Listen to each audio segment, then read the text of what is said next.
नमस्कार, स्वागत है आप सभी का एनएफ न्यूज पर। मैं हूं आपके साथ रोहित।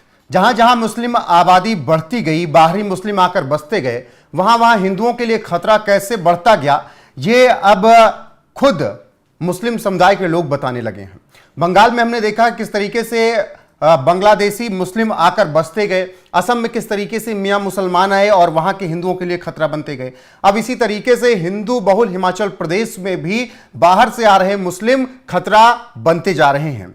और ये बात हिमाचल प्रदेश अल्पसंख्यक कल्याण परिषद के प्रदेश अध्यक्ष SNA गिलानी ने खुद कबूली है और उन्होंने कहा है कि बाहरी मुस्लिम हिंदू बहन बेटियों को उठाकर ले जा रहे हैं।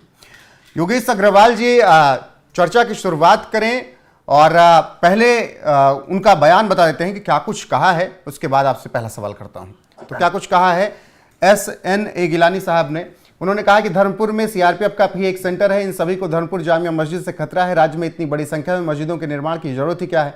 जहां मुस्लिम आबादी ना के बराबर है, मुस्लिमों ने हजारों हिंदू महिलाओं को अपने साथ दूसरे राज्यों में ले गए। उन्होंने हिमाचल प्रदेश के सोलन जिले में स्थित धर्मपुर जामिया मस्जिद को राज्य में हो रही सभी हिंदू विरोधी गतिविधियों का मुख्यालय बताया है। तो ये बयान गिलानी साहब का है और उन्होंने ये बयान देने के बाद जिस तरीके से ये बड़ी बातें कही कि जो मुस्लिम आबादी बढ़ रही, बाहरी मुस्लिम बढ़ रहे हैं, वो खतरा बनते जा रहे हैं हिमाचल प्रदेश में। योगेश जी, पहले बंगाल, असम और फिर हिमाचल प्रदेश, बाहरी मुस्लिम इतना खतरा क्यों बनते जा रहे हैं? ये देखिए सर, ये बंगाल और ये जो चीजें बात हो रही है, ये खाली एक दो स्टेट की नहीं है, ये पूरे हिंदुस्तान में इनका ये जाल फैल गया है। और ये बिल्कुल बात ठीक है, जहां जहां मुस्लिम आबादी बढ़ी है वहां पर हिंदू महिलाओं के लिए असुरक्षित माहौल पैदा हो गया है। ये लोग अपना नाम बदलते हैं, नाम बदल के वहां पर लव जिहाद को बढ़ावा देते हैं और बाद में उन लड़कियों के साथ क्या होता है ये किसी से छुपा नहीं है।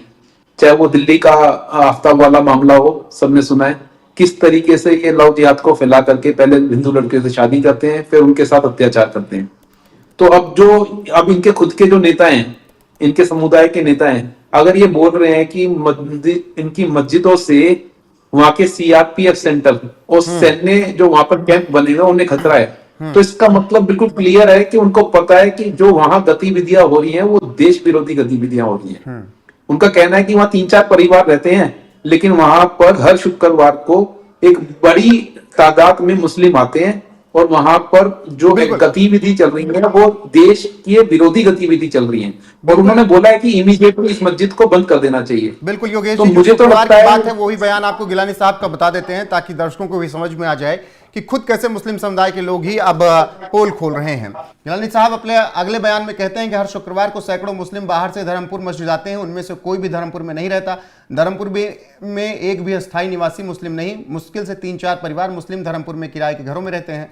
धर्मपुर के आसपास कई आर्मी स्टेशन, जिनमें army station headquarters Kasauli, army station Dhiksai, Subathu और सोलन शामिल हैं। इन सबको खतरा है।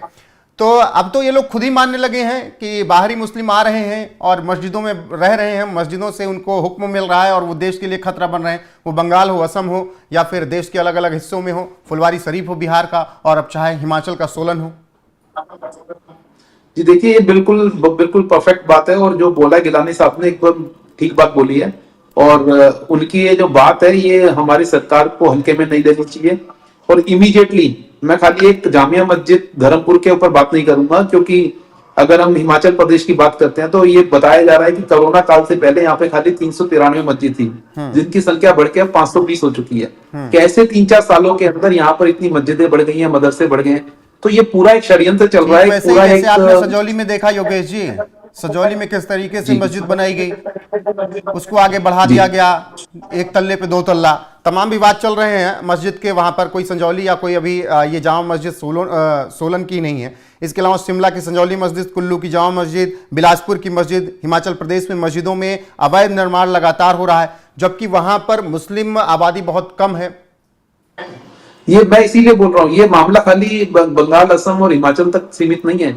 ये हमारे पूरे देश में इस टाइम एक षड्यंत्र चल रहा है और इस षड्यंत्र के अंदर अब पूरा हिंदुस्तान खतरे में है। ये बोल देना कि खाली यहाँ पर सैन्य कैंप खतरे में है, यहाँ तो मुझे लगता है कि पूरे हिंदुस्तान के अंदर जो महिलाएं हैं वो असुरक्षित हैं, क्योंकि जिस तरीके से इन लोगों की पूरी स्ट्रेटेजी होती है जिस तरीके से ये जिहाद को नाम पर ये किसी भी तरीके से लड़कियों को वहां फंसाते हैं, फिर उनसे शादियां करते हैं और फिर उनके ऊपर अत्याचार करते हैं। तो ये कोई नई चीज नहीं है, ये तो हम बार बार बोलते हुए आ रहे हैं कि इनका पर्टिकुलर एजेंडे के ऊपर काम कर रहा है और इस एजेंडे के तहत ही इस तरीके से मस्जिदों को बनाया जा रहा है, इनको फैलाया जा रहा है, ताकि ज्यादा से ज्यादा तौर पे हर इलाके के अंदर ये अपने एक सेंटर बना सकें और वहां पर अशांति फैला सकें।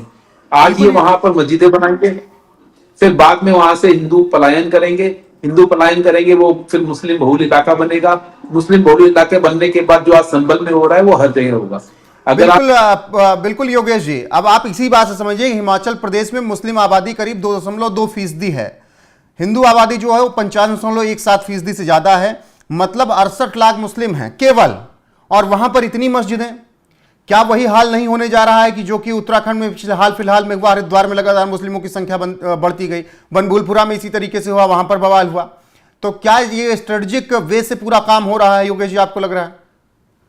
बिल्कुल, इसके पीछे कोई बहुत बड़ी, मैंने बार बार बोल रहा हूँ, ये मैं हर बार बोलता हूँ कि एक षड्यंत्र है, पूरा स्ट्रेटेजी से काम कर रहा है। और हमारे देश के अंदर किस तरीके से आने वाले समय जो है वो खाली महिलाओं के लिए नहीं, पूरे हिंदू समाज के लिए खतरा पैदा होता जा रहा है। मेरे को तो ये पता लगे कि 3-4 सालों में कैसे इनको परमिशन मिल गई, किस तरीके से डिपार्टमेंट में, क्या ये अवैध मस्जिदें हैं या ये वैध मस्जिदें हैं, इनको क्या पता। क्योंकि कोई भी काम करने के लिए पहले गवर्नमेंट से तो अप्रूवल चाहिए होता है ना, ऐसा तो नहीं है कि उठाया ईंट और उठा करके मस्जिद बनानी शुरू कर दी। वो जमीन आवंटन होती है, कोई पर्टिकुलर प्लेस होता है किसी भी मंदिर मस्जिद को बनाने के लिए, लेकिन यहाँ तो बड़े जा रही है। कैसे 3-4 साल के अंदर इन्होंने यहाँ पर 150 से ज्यादा मस्जिद मदरसे बना दिए हैं। तो ये अगर यही हाल चलता रहा, कांग्रेस की सत्ता है, तो अभी हिमाचल प्रदेश में 12 में से 11 जिलों में हिंदू बहुसंख्यक हैं, क्या बहुत जल्दी स्थिति उलट नहीं हो जाएगी? बिल्कुल उलट होगी सर, मैं बता रहा हूँ। एक आने वाले समय में आप हिंदुओं का वहां से पलायन देखेंगे और धीरे धीरे बहुत सारे इलाके जो आज भी हिंदू बहुल इलाके हैं वो धीरे धीरे मुस्लिम बहुल इलाकों में कन्वर्ट हो जाएंगे। ये पूरा स्ट्रेटेजी से काम हो रहा है। अभी ये बोल रहे हैं कि भारी मुस्लिम आकर के यहाँ की महिलाओं को कांग्रेस की सरकार कुछ कर क्यों नहीं रही है? फिर कांग्रेस का तो वोट बैंक है ना, ये करेंगे कैसे? कांग्रेस तो चाहती है, क्योंकि उनको पता है अगर ये वहां पर आएंगे तो इनका वोट बैंक बढ़ेगा। ये सारी वोट बैंक की राजनीति है। कांग्रेस को देश की सुरक्षा से, महिलाओं की सुरक्षा से और किसी भी तरीके से हमारी सैन्य सुरक्षा से कोई लेना देना नहीं है।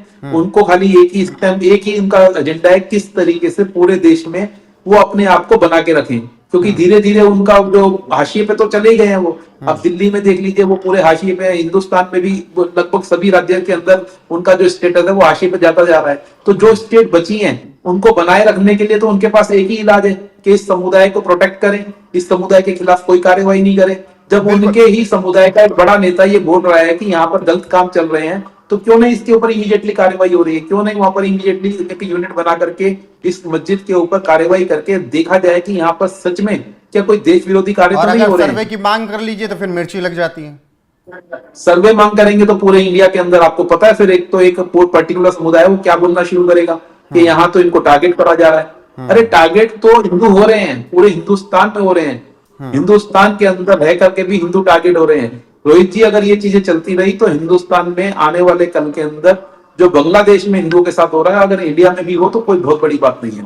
बिल्कुल योगेश जी, और जिस तरीके से हिमाचल प्रदेश में एक बहुत स्ट्रेटजिक वे से एक खास समुदाय ने वहां पर कब्जा करना शुरू कर दिया है, उसका खुलासा अब वहां के मुसलमान खुद कर रहे हैं। 2% से ज्यादा मुसलमान और मस्जिदें इतनी कि सवाल उठने लाजमी हैं। और अब तो गिलानी साहब खुद कह रहे हैं कि इससे देश को खतरा है, क्योंकि हेडक्वार्टर है यहाँ पर और हेडक्वार्टर जो आर्मी के हैं उनको भी इनसे खतरा है। तो ऐसे में सरकार को, ना सिर्फ हिमाचल सरकार को, हालांकि योगेश जी ने जिस तरीके से कहा कि उनसे ज़्यादा उम्मीदें नहीं करनी होंगी क्योंकि वो तो उनके वोट बैंक है, कल को आधार कार्ड पकड़ाकर उनसे वोट भी लेना शुरू कर देंगे। ऐसे में केंद्र सरकार को देखना होगा कि स्थिति खराब हो, स्थिति उलट हो, आज हिंदू बहुसंख्यक कल को मुस्लिम बहुसंख्यक हो जाएं, उससे पहले निपटना होगा वहां की स्थिति से। फिलहाल योगेश जी, आपका बहुत बहुत शुक्रिया इस चर्चा में जुड़ने के लिए। आप दर्शकों की राय क्या है कमेंट में जरूर बताएं। बने रहें हमारे साथ। नमस्कार।